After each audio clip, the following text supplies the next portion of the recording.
Hello friends, welcome back to my channel I read for you. तो चलिए, अपनी आज की इस वीडियो में हम बात करने वाले हैं एक ब्यूटीफुल मेटाफिज़िकल पोम, जिसे कि लिखा था मेटाफिज़िकल पोएट जॉन डन ने। कैनोनाइजेशन, ये जो पोम है ये जॉन डन ने इसको लिखा था। तो ये पब्लिश हुई थी 1633 में। 1633 में जो पोम थी ये पब्लिश हुई थी, और ये जो पब्लिश हुई थी ये हुई थी posthumously. Posthumously means after his death, उनकी मृत्यु के बाद इसको पब्लिश कराया गया था। एक कलेक्शन था सॉन्ग एंड सॉनेट्स का, तो उसमें इसको सॉन्ग्स एंड सॉनेट्स इसमें इसको पब्लिश कराया गया था।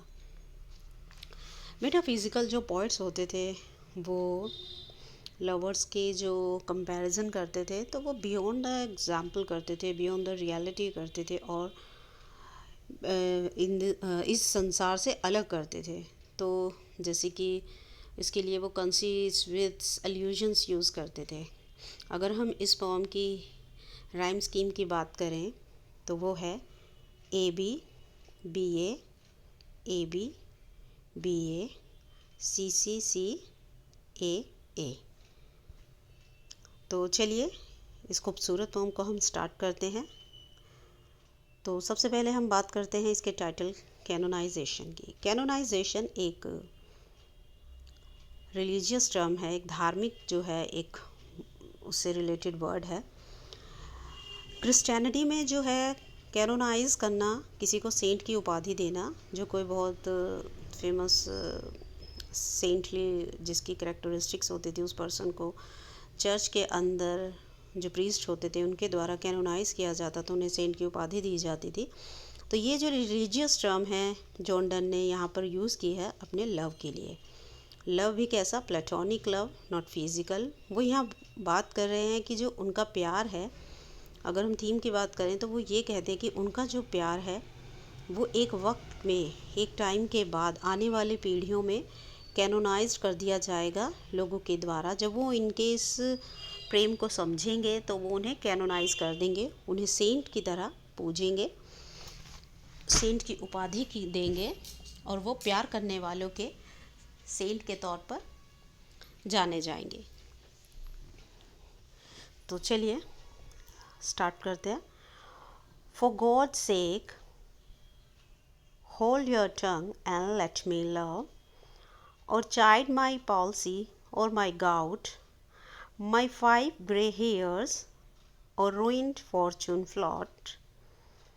With wealth your state, your mind with arts improve. यहाँ पर जो जॉन डन जो बात कर रहे हैं वो अपनी प्रेमिका के साथ बिज़ी हैं। वो उनके साथ प्रेम प्रसंग में बिज़ी हैं। तो अब जैसे कि कोई भी जो पासर बाय, मतलब कोई है जो उनको देख, उस टाइम पर जो है जो लव थे, उनका लव फिज़िकल नहीं है, प्लेटोनिक लव है, जो कि फ़िज़िकल ब्यूटी के बियॉन्ड है। तो वो बोलते हैं कि उन्हें जो लोग उन पर हंसते हैं उनको वो बोलते हैं, for God sake hold your tongue, अपनी ज़बान पर काबू रखो, एंड लेट मी लव, और मुझे प्यार करने दो। यानी कि उनका जो प्रेम है उन्हें उसमें डूबा रहने दो। वो अपनी प्रेमिका से प्रेम में डूबे हुए हैं, तो वो कह रहे हैं कि उन्हें उसमें डूबा रहने दो। और चाइल्ड माई पॉलिसी, वो कहते हैं चाइल्ड माई पॉलिसी और माई गाउट। अब वो उन लोगों से कहते हैं कि बेशक आप मेरी उम्र, उनकी उम्र ज़्यादा है, उनकी प्रेमिका की कम है, तो वो कहते हैं बेशक कि तुम मेरी जो बढ़ती उम्र के कारण, मेरी बीमारियां हैं उसकी वजह से मुझ पर हंसते हो, या मेरी गाउट की, घुटनों की दिक्कत है चलने में, उसकी वजह से मुझे मेरा मजाक बनाते हो। माई 5 ग्रे हेयर्स, और मेरे जो बालों में सफ़ेदी आ चुकी है उसके लिए, और रूइन फॉर्च्यून फ्लॉट, और मेरा जो भाग्य है, किस्मत है, वो बिल्कुल बर्बाद है। मीन्स उनके पास ऐसे कोई रिचनेस नहीं है, वेल्थ नहीं है, तो जो कि उस वक्त किसी भी प्रेम प्रसंग को आगे बढ़ाने के लिए ज़रूरी थी। तो वो कहते हैं कि आप मेरा किसी भी तरीके से मजाक बना लीजिए, मगर इन बातों से हमें फ़र्क नहीं पड़ता है, और परमात्मा के लिए आप अपनी ज़बान को काबू में रखें और हमें हमारे प्रेम के साथ ज़िंदगी जीने दीजिए। With wealth your state your mind with arts improve. वो कहते हैं कि आपके पास जो स्टेट्स है, वो लोग जो उस वक्त रिच लोग होते थे, वो अपनी वेल्थ, अपने स्टेट पर बहुत ज़्यादा प्राउड, यू तो आज भी होता है, ऐसा करते थे। Your mind with arts improve, और वो अपने आर्ट, जो भी उनका आर्ट्स में आर्ट, कोई भी उनका कौशल है उसमें, तो वो कहते हैं आप उनके साथ आगे खुश रहिए। Take your course, get you a place, observe his honour और हिज ग्रेस।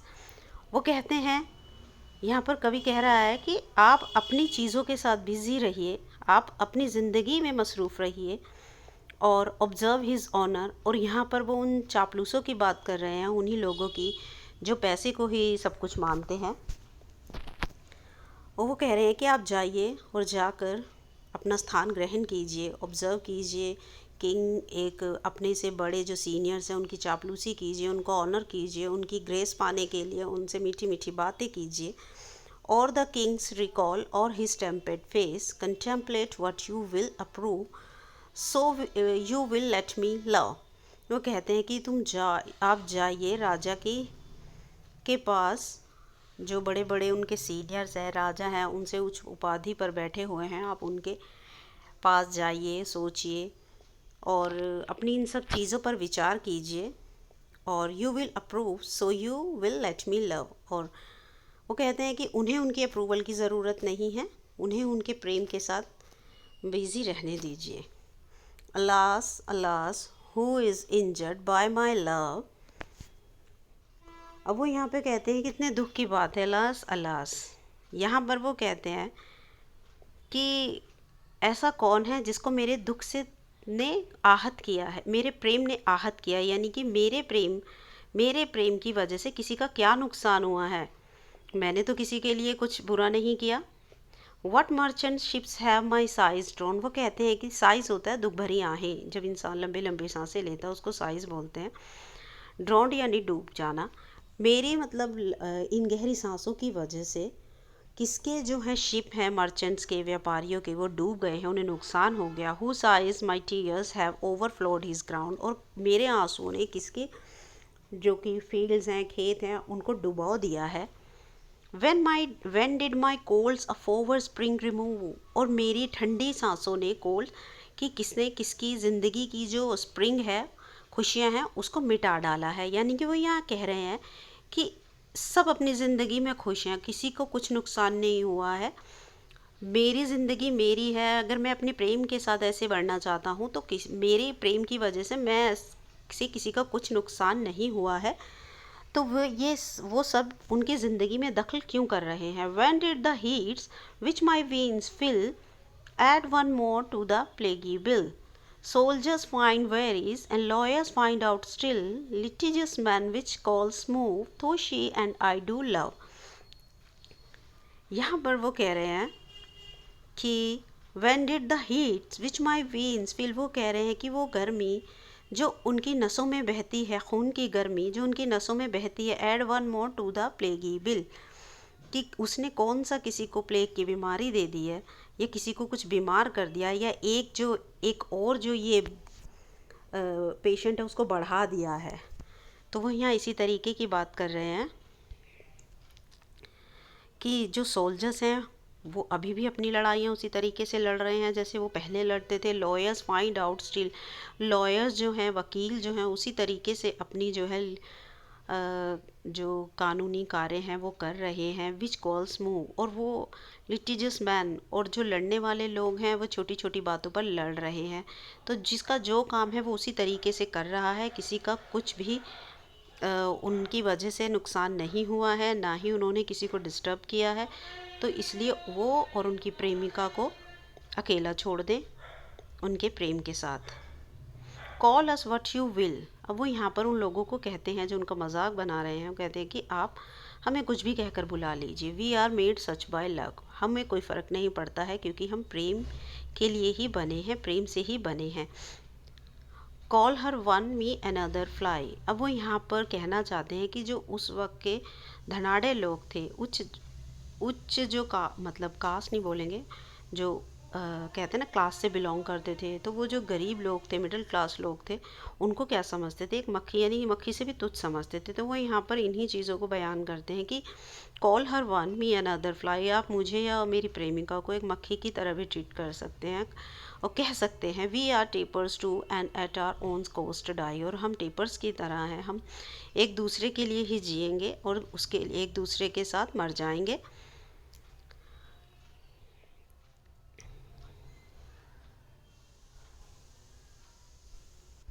वो कहते हैं and we in us find, और हमने एक दूसरे में ईगल और डव के प्यार को पा लिया है, यानी कि वो तुलना कर रहे हैं अपने प्रेम को और प्रेमिका को ईगल और डव से। हालांकि देखिए यहाँ पर दोनों एक दूसरे से बिल्कुल अलग हैं। डव जो होते हैं बहुत ही मीक बर्ड होता है, ईगल जो होता है बहुत ही फेरोशियस होता है। तो यहाँ पर इस तरीके के जो कंसीट्स हैं वो यूज़ करते हैं metaphysical poets. Phoenix riddle hath more wit, वो कहते हैं कि फिनिक्स की जो रिडल है वो भी इतनी उसका विटी नहीं होगी, मतलब वो हम उनसे भी फिनिक्स का रूप धारण कर चुके हैं और हमें इन चीज़ों से कोई फ़र्क नहीं पड़ता है। बाय अस, हमारे लिए, वी टू बीइंग वन, हम क्या, हम दोनों होते हुए भी एक हैं। So to one neutral thing both sexes fit, वो कह रहे हैं कि हम दोनों को अलग मत समझिए, हम दोनों एक दूसरे के लिए एक हो चुके हैं, हम एक हैं, दो नहीं हैं। We die and rise the same, हम इकट्ठे ही मतलब मरेंगे और एक साथ ही जिएंगे और एक साथ ही मरेंगे। And prove mysterious by this love, और इसी प्यार के कारण हम एक रहस्य बन जाएंगे लोगों के लिए, आपके लिए और आने वाले समय के लिए। We can die by it, हम इस प्यार के लिए ही जीते हैं। If not live by love, अगर हम प्यार के लिए जी नहीं पाएंगे तो हम प्यार के साथ मर जाएंगे। And if until for the tombs and hearse our legends be, it will be fit for verse and if unfit for tombs and hearse, वो कह रहे हैं कि उनकी जो ज़िंदगी है, उनकी जो प्रेम गाथा है, वो बेशक किसी टॉम के लिए, बड़ी बड़ी टॉम्स उनके लिए नहीं बनेंगे, बड़े बड़े जो हीम्स हैं नहीं बनेंगे, जो बैलेड बड़े बड़े गीत नहीं गाए जाएंगे, और लेजेंड्स भी, मगर वो कहते कि हमारी जो गाथा it will be fit for verse, मगर ये क्या होगा, कविताओं के लिए फिट हो जाएगी। इनकी, हमारे जो प्रेम प्रसंग है, गाथा है, हमारा जो प्रेम की कहानी है, वो जो एक कविताएं होती हैं उसके लिए वो ठीक रहेगा। बेशक बड़ी, उनके लिए कोई बड़ी टॉम नहीं बनेगी, जैसे राजा महाराजाओं की उनकी डेथ के बाद उनकी टॉम्स बनती हैं और बड़े बड़े जो हैं गीत गाए जाते हैं। वो कह रहे हैं बेशक ये नहीं होगा, मगर जो उनकी जो गाथा है, प्रेम गाथा है, वो कविताओं के लिए, काव्य के लिए बेहतर होगी। And if no piece of chronicle we prove we'll build in sonnets pretty rooms, वो कहते हैं कि अगर वर्स भी नहीं होगी तो हमारा जो ये क्रॉनिकल लव है, ये एक वी बिल्ड इन, हम सोनेट में भी अच्छे से फिट हो जाएंगे, यानी कि अपनी जगह सोनेट में भी बना लेंगे। काव्य जो होता है वो बड़ा होता है, सोनेट जो होती है 14 लाइंस की होती है, जैसा कि हम जानते हैं। वो कहते हैं कि चलिए अगर हमारा ये क्रॉनिकल हम उसमें भी अच्छे से प्रूव नहीं कर पाते तो हम जो है सोनेट्स में अपनी जगह अच्छे से बना लेंगे। As well a well wrought urn becomes the greatest ashes as half-acre tombs, and by these hymns all shall approve us canonized for love। वो कह रहे हैं कि जैसे कि एक खूबसूरत अर्न का अर्न होता है, एक सेरामिक बर्तन होता है, अर्न बिकम, जिसमें कि एक बहुत एशेज़ रखी जाती हैं किसी भी मुर्दा की, एज हाफ एकड़ टॉम्स, और एक हाफ एकड़ उसके लिए एक टॉम बना दी जाती है बड़े बड़े लोगों के लिए। एंड बाय दीज हीम्स, और भजन गाए जाते हैं, all shall approve us canonise for love. वो कह रहे हैं कि हमारे लिए क्या होगा, हमारे लिए ये सब तो नहीं होगा, मगर हमें क्या किया जाएगा, हमारे प्यार के लिए कैनोनाइज्ड कर दिया जाएगा, सेंट की उपाधि दे दी जाएगी। प्रेमी प्रेमिकाओं के जोड़ों का हमें सेंट कहा जाएगा और हमारा प्यार जो है हमेशा के लिए अमर हो जाएगा। And thus invoke us, you whom reverent love made once another hermitage. And thus invoke us, you whom reverent love made one another's hermitage. You, to whom love was peace, that now is race, who did the whole world's soul contract and drove into the glasses of your eyes, so made such mirrors and such spies, that they did all to you epitomize countries, town, courts, back from above, a patron of our love. तो चलिए ये जो last lines हैं हम उनको discuss करते हैं stanza को। एंड दस invoke us you home reverent love, और एक वक्त आएगा जब हमें सब इन्वोक करेंगे, बुलाएंगे अपनी जब किसी भी प्रेम की कोई बात होगी, गाथा कही जाएगी या काव्य लिखा जाएगा या सोनेट, तो हमें इन्वोक किया जाएगा। किस तरह? सेंट की तरह इन्वोक किया जाएगा। यू होम रेवरेंट, आज जो तुम प्रेम के विरोधी हो, मेड वन एंड अदर्स, हम क्या बन जाएंगे? हर्मिटेज, एक एक सुख, एक जो होती पवित्र यात्रा, पवित्र स्थान बन जाएंगे। किसके लिए? लवर्स के लिए। You to whom love was peace that now is rage, अब जो तुम्हें इस प्यार पर गुस्सा आता है, हमारा प्यार क्या बन जाएगा? एक शांति का प्रतीक बन जाएगा। Who did the whole world soul contract and drove into the glasses of your eyes, और ये हमारा जो प्यार है पूरे संसार के लिए कॉन्ट्रैक्ट, और उनके आँखों में प्यार को आगे बढ़ाने वाला एक कॉन्ट्रैक्ट बन जाएगा। So made such mirrors and such spices that they did all due to epitomize, और ऐसे ही जो हैं चीज़ें बनाई जाएंगी, चाहे वो आईने हों, चाहे वो कुछ भी हों, that they did all to you epitomise, और हमारा जो प्यार है वो बहुत ज़्यादा ऊंचाइयों पर पहुंच जाएगा और एक उच्च उपाधि धारण कर लेगा, और लोगों के लिए, लवर्स के लिए एपिटोमाइज किया जाएगा, एक उदाहरण प्रस्तुत करेगा। कंट्रीज, टाउन्स, कोर्ट्स, और कहाँ? हर कंट्रीज़ में, टाउन्स में, कोर्ट्स में, back from above a pattern of our love, और क्या कहा जाएगा? हमारे प्यार को मांगा जाएगा, हमारे प्यार को सबके सामने एपिटोमाइज किया जाएगा कि ऐसा ही प्यार उनका भी होना चाहिए जैसा कि मेरा और मेरी प्रेमिका का था। तो इस हमें जब उन्हें कैनोनाइज किया जाएगा, सेंट की उपाधि दी जाएगी, तो उन्हें इन्वॉक किया जाएगा काव्य के ज़रिए, कविताओं के ज़रिए, और जो लवर्स हैं वो उनसे प्रार्थना करेंगे कि उनका प्रेम भी ऐसा ही बने जैसा कि उन दोनों का प्रेम था पास्ट में। तो आई होप आपको जो है ये अच्छे से लाइन बाय लाइन समझ आ गए होंगे कि इसका थीम क्या है, सेंट्रल आइडिया क्या है, जो पोर्ट है, राइटर है, वो यहाँ पर क्या कहना चाहता है। तो चलिए नेक्स्ट वीडियो में मिलते हैं हम नेक्स्ट फॉर्म के साथ, नेक्स्ट वर्क के साथ। तब तक के लिए थैंक यू।